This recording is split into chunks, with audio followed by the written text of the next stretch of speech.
자, 문제를 풀 때 시간이 많이 부족하다는 학생들이 되게 많아요. 근데 이제 제가 생각하기에는 딱 두 가지인데, 첫 번째는 고민이 많아요. 그 다음에 두 번째는 집착을 해요. 자, 이게 무슨 말이냐? 고민이 많다라는 거는 첫 번째, 지문을 읽다 보면 이 단어의 뜻이 뭐지? 두 번째, 이거 해석 어떻게 하는 거지? 세 번째, 이게 도대체 무슨 말이지? 이걸 고민을 하겠죠. 그리고 고민이 많으면 어때요? 문제풀이 시간이 굉장히 늘어나겠지. 그러니까 쉽게 얘기하면 뭐냐면 영어 실력에 대한 기본적인 능력 자체가 떨어지기 때문에 시간이 많이 부족하다. 이걸 인지를 하고 들어가야 되는 건데, 학생들은 우리 보통 뭐라고 생각하냐면 내가 문제풀이 스킬이 부족해서 못한다 이렇게 생각하니까 굉장히 방법이 산으로 가는 것 같아요. 그 다음 두 번째, 보통 여러분 영어 공부를 하면 뭘 많이 해요? 빈칸 많이 하죠. 그 다음 순서 많이 하죠. 문장 삽입 많이 하죠. 근데 시험을 막상 보면 어떻게 해요? 자, 주제, 제목, 요지 이 정도 풀고 나서 나머지 빈칸, 순서, 문sab은 다 찍어버리죠. 그러니까 문제풀이 할 때 시간이 부족하다고 시험장에서 느끼는 거야. 자, 그런데 그 집착을 버리려면 주제, 제목, 요지를 빠른 시간 안에 효과적으로 풀어야지 빨리빨리 넘어가겠죠. 그래서 이게 강의를 통해서 주제, 제목, 요지를 어떻게 빨리 풀지에 대한 이 방법이 좀 있어야 되고, 그 다음 만약에 주제, 제목, 요지 문제를 풀다가 너무 모르는 문제가 나오면 패스하는 거죠. 우리 학생들한테 제가 뭐라고 추천하냐면 1등급 학생들은 문제를 기본적으로 2개 정도 패스하고, 3등급 학생, 2등급 학생은 3개 정도 패스하고, 3등급 학생은 4개 정도 패스하고, 이렇게 다 패스하고 난 다음에 마지막에 시간을 내서 자기가 모르는 문제를 푸는 게 좋은 거고, 또 하나는 뭐냐면 문제풀이가 쉬운 유형이 있고 어려운 유형이 있잖아. 그러니까 쉬운 유형을 먼저 풀고 어려운 유형을 나중에 푸는 게 좋은 건데, 그냥 번호 순서대로 쭉 가다가 한 33번 빈칸부터 끝까지 굉장히 빠른 속도로 풀어버리니까 자기가 찍는 느낌이 드니까 시간이 부족하다고 느끼는 거예요. 정리하겠습니다. 첫 번째, 고민이 많다라는 뭐냐면 단어를 잘 모르는 거고요. 그 다음에 해석이 잘 안 되는 거고요. 이게 무슨 말인지 잘 모르는 거죠. 그 다음에 집착은 뭐냐면 주제, 제목, 요지마저도 틀리면 내가 이 점수가 어떻게 될까 해서 굉장히 고민을 많이 하잖아. 따라서 주제, 제목, 요지를 좀 빨리 풀고 나머지 문제 중에서 모르는 문제를 빨리 넘어가서 마지막에 찍는다. 이렇게 가야지 가장 해결이 좋은 것 같아요. 알겠죠? 네, 여기까지입니다.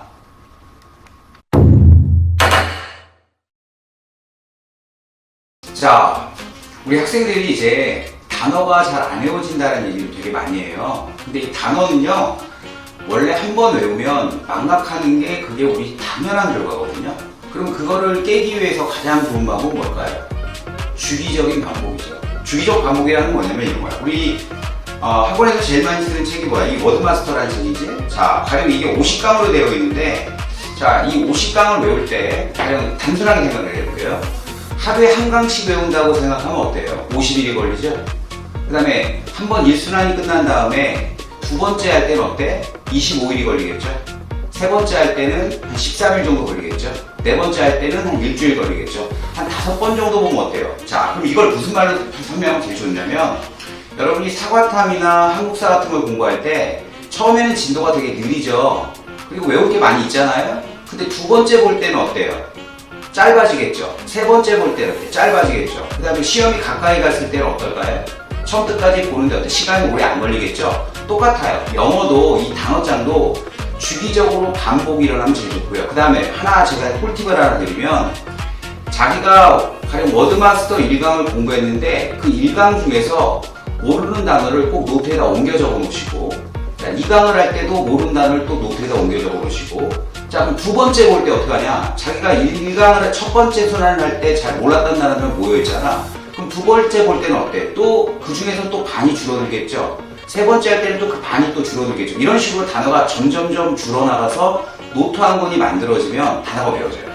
첫 번째는 이렇게 하는 게 제일 좋고요. 그 다음에 우리 학생들 가운데 이런 말을 많이 해요. 자, 학원 시험은 잘 통과가 되는데 시험장에서 보면은 단어 하나도 모르겠다. 자, 제가 그거 꿀팁 하나 더 드리겠습니다. 뭐가 제일 좋냐면요, 여기 우리 워드마스터 뒤쪽에 가면 이렇게 인덱스라고 되어 있는 게 있거든. 이렇게 인덱스라고 되어 있는 거 있잖아. 여기 보면 단어가 알파벳 순서대로 되어 있어요. 근데 이제 이 굵은 글씨가 뭐냐면 표제어로 되어 있는 거, 굵은 글씨로 1강에 뭐 굵은 글씨 되어 있는 거 있잖아. 이 굵은 글씨가 표제어예요. 따라서 1순환을 하실 때는 이 알파벳의 어때요? 굵은 글씨를 먼저 좀 보시고, 그 다음에 2순환 할 때는 좀 흐릿한 글씨까지 보시면 내가 단어를 알고 모르고가 정확하게 드러나요. 그러니까 우리가 보통 단어를 외울 때 어떻게 하냐면 이번 주에 단어를 가령 5강을 본다 그러면 어때? 아 저거 위쪽에 있었던 단어, 아 이거 아래쪽에 있던 단어, 아 2강에 있던 단어 이렇게 외우는데 이 알파벳 순으로 한번 인덱스를 활용해서 보시면 내가 알고 모르는지에 대한 단어가 굉장히 선명하게 드러나거든요. 그래서 인덱스를 꼭 활용하세요. 자 정리 한번 해볼게요. 첫 번째 단어를 주기적으로 외워라. 첫 번째는 50일, 두 번째는 25일, 세 번째는 13일 이런 식으로 해서 한 5순환 정도 돌리고 두 번째 이렇게 한번 한 다음에는 뭘 하냐 인덱스를 활용해서 알파벳 순으로 한번 돌려라. 이렇게 하면은 단어가 어때? 큰 문제가 되진 않아요. 그거를 한 3개월에서 6개월 정도만 하면은 큰 문제가 없고요. 그 다음에 여러분이 책을 보는 가운데서 모르는 단어가 많이 나올 거예요. 그러면은 이 워드마스터 인덱스를 열어서 아 이 단어가 여기에 있구나, 내가 이거 한번 본 단어구나, 이거 앞으로 외울 단어구나 이렇게 판단이 되면 심리적으로 불안감이 안 생기거든. 그래서 이 단어를 가지고 워드마스터 한 번 정도만 외우면 제가 보기에는 아마 여러분도 잘 알겠지만 워드마스터 다 외우는 학생이 드물잖아요. 그러니까 내가 워드마스터에 이외의 단어가 나온다 그럼 어쩔 수 없다, 틀려도 괜찮다 이렇게 확실하게 말할 수 있을 것 같아요. 그러니까 워드마스터 한 번을 정확하게 외우면 모든 단어, EBS나 수능기출이나 모든 단어들이 다 똑같아 보인다. 이 마음을 가지고 혹시 독해집을 보다가 모르는 단어가 나오더라도 너무 힘들어하지 말고 워드마스터를 내가 외우고 있으니까 심리적 안정을 가지면 공부하기가 되게 편할 것 같아요.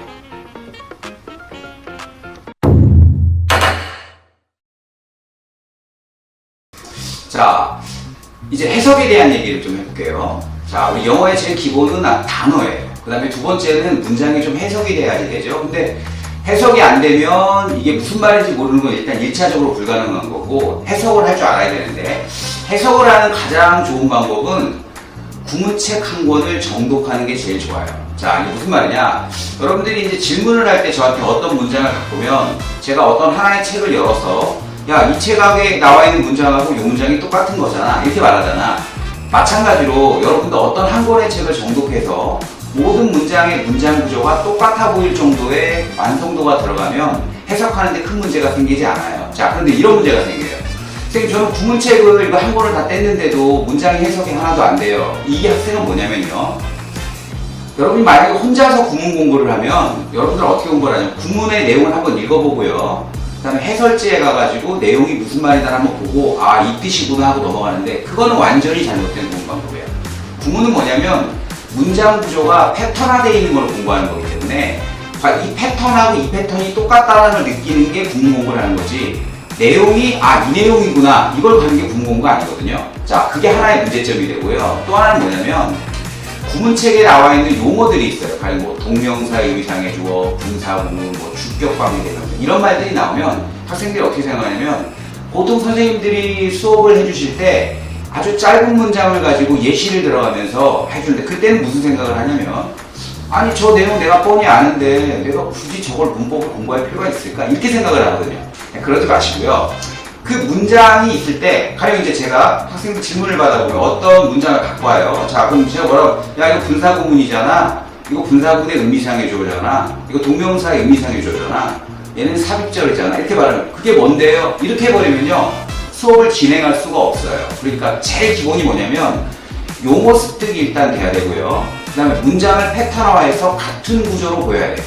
그게 일단 해석이 제일 기본이고 두 번째, 자, 모든 문장이 똑같은 문장 구조로 나오진 않아요. 다른 것들이 있겠죠. 그거는 뭐야? 다독을 통해서 익히시는 경우가 되는 거야. 그러면 해석이 자유로워져요. 그래서 추천하건데 구문책 한 권을 먼저 끝내는 게 제일 좋고요. 두 번째는 뭐냐면 우리 평가원 기출이나 EBS 지문 같은 거 있죠. 그거를 통해서 지문을 한 지문씩 한 지문씩 해석을 해보는 거예요. 그러니까 정상 속도로 가면 어느 정도 되냐면 한 지문을 정독하는데 웬만한 학생 보통 20분에서 30분 정도가 걸려요. 그러니까 구문을 학습을 하다가 독해 지문에서 양치기로 많이 가지 마시고 구문을 적용하는 연습을 할 때는 한 지문을 가지고 20분 정도, 30분 정도 그러다 모르는 문장이 나오면 그 문장을 선생님한테 바꾸면 선생님이 아 이거는 이거랑 같은 거니까 이렇게 해석하면 돼야 돼. 자꾸 깨달음이 오다 보면 어느 정도 해결이 되는 거야. 그러니까 정독이 우선이고요.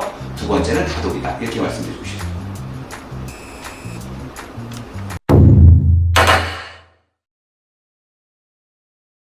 이제 단어도 어느 정도 좀 되는 것 같고 내가 좀 해석도 좀 틀리지 않는 것 같은데 읽으면 이게 도대체 무슨 말인지 모르겠다 뭐 이렇게 호소한 학생이 되게 많습니다.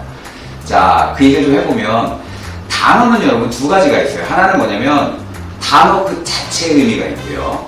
그러니까 require라는 단어는 요구하다잖아. 그치? 그 단어 그 자체의 의미가 있는 거고, 근데 그 단어 그 자체가 문맥상 쓰는 의미가 있어요. 가령 A가 B를 요구하다 이런 말이 나오면 이건 어떤 관계냐면 B 때문에 A가 일어난다는 인과관계거든요. 그게 판단이 되면 그게 topic sentence로 들어가는데 학생들은 보통 뭐냐면 A가 B를 요구하다 하고 그냥 넘어가 버려요. 그러면은 그 글의 맥락이 안 들어오는 거야. 그러니까 단어를 볼 때 단어 그 자체의 의미도 알아야 되고 또 하나는 뭘 알아야 되냐면 단어의 의미, 단어의 본질적 의미. A가 B를 요구하다는 뭐냐? B 때문에 A가 생긴다는 인과관계다. 그 다음에 또 A가 give way to라는 건 어디에 굴복하다 이런 말이거든. A가 B에 굴복하다는 말은 B가 더 센 거야. B가 더 크다라는 의미가 들어와야 돼요. 이렇게 단어를 볼 때 단어 그 자체의 의미 말고 단어의 그 내포적 의미를 볼 줄 알면 굉장히 단어 이 해석이 빠르고요. 독해가 빠르고. 두 번째는 학생들이 연결어를 잘 몰라요. 그러니까 여러분이 아는 연결어는 제가 보는데 but, however, therefore 뭐 요 정도 갖고 버티는데 그 정도 갖고는 안 되고요. 요 정도. notwithstanding 부정어 그 다음에 instead, rather, on the contrary 이런 게 나와요. 이런 연결어의 의미를 알면은 어휘 추론 문제나 작문 독해나 빈칸을 풀 때 굉장히 효과적이거든요. 자, 정리 한번 더 해드릴게요. 단어는 단어 그 자체의 의미가 있고 단어의 맥락의 의미가 있어요. 단어의 맥락의 의미를 알면은 독해가 되게 편해요. 그러니까 읽기가 되게 편해지는 거고. 두 번째, 연결어의 의미를 많이 판단할 줄 알면 글이 잘 들어와요. 두 가지를 집중적으로 하면 그걸 좀 어렵게 표현하면 우리가 뭐라고 하냐면 문해력이라고 하는 거예요. 그 문해력이 들면 영어를 보기에 되게 편해져요. 근데 문해력에 앞서서 더 기본적인 게 뭐냐면 단어 그 자체의 의미를 알아야 되고요. 문장 자체가 해석이 돼야 되겠죠. 그 전제 조건이 된 상태에서 단어의 속뜻과 연결의 의미를 알면은 문해력이 좋아져요. 그럼 그 글이 무슨 말인지 알게 되고 가령 A가 B를 요구하다는 말이 나왔을 때 아 이게 이 글의 topic sentence구나 이렇게 예측을 할 수가 있어요. 그렇게 되면 독해력이 되게 빨라져요. 그러면 시간 부족 현상에서 벗어날 수가 있어요. 또 문해력은 뭐야? 단어 그 자체의 의미 말고 단어의 내포적 의미, 그 다음에 연결어를 잘 정리할 줄 알아야 돼요. 그 두 가지가 되면 독해 속도가 매우 빨라집니다.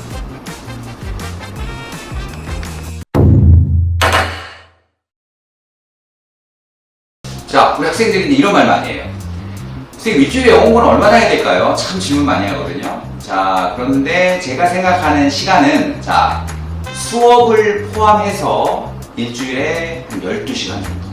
많이 하면 좋죠. 하지만 다른 과목을 해야 되잖아. 국어도 해야 되고, 수학도 해야 되고, 사과탐도 해야 되니까. 많은 과목을 해야 되잖아. 그러니까 영어는 일주일에 수업을 포함해서 최소 10시간에서 12시간. 많이 하면 14시간. 성적이 좀 많이 부족하면 어때요? 많이 하면 되는 거고, 성적이 영어가 어느 정도 나면 적게 하겠죠? 학생마다 다른데, 평균적으로 수업을 포함해서 최소 10시간, 그다음 최대 14시간, 평균적으로 12시간 정도 하면 제일 좋아요. 근데 이제 이런 말을 많이 해요. 선생님 제가 영어 공부, 다른 과목 이렇게 공부하다 보면은 선생님 제가 영어 공부할 시간이 안 나오는데 어떡하죠? 자, 방법을 말해드리겠습니다. 어떻게 하면 좋냐면요. 먼저 영어 공부를 하루에 30분이나 1시간 정도 자습을 하시고 그 다음에 다른 과목, 부족한 과목을 최대한으로 하세요. 자, 국어나 수학이나 사과탐과는 달리 영어는 내가 하루 공부하고 안 하고에 따라서 실력 차가 잘 보이지 않아요. 수학 문제는 내가 몇 문제를 풀었다라는 이 성취감이 있잖아. 하지만 영어는 이걸 내가 영어가 느는 건지 안 느는 건지 알 수가 없거든요. 근데 이 성실하게 꾸준히 지문을 반복하다 보면 되니까 일단은 최소 시간을 확보해야 된다. 따라서 공부를 시작하기 전에 30분이나 1시간 정도 독해 지문을 읽는 연습을 하는 거. 그게 가장 좋은 방법이야. 정리하면 일주일에 정상 시간은 수업을 포함해서 최소 10시간, 최대 14시간. 그 다음에 영어는 먼저 다른 과목보다 먼저 30분에서 1시간을 먼저 하고 나머지 과목을 최대한으로 말해라. 이게 제일 좋은 방법.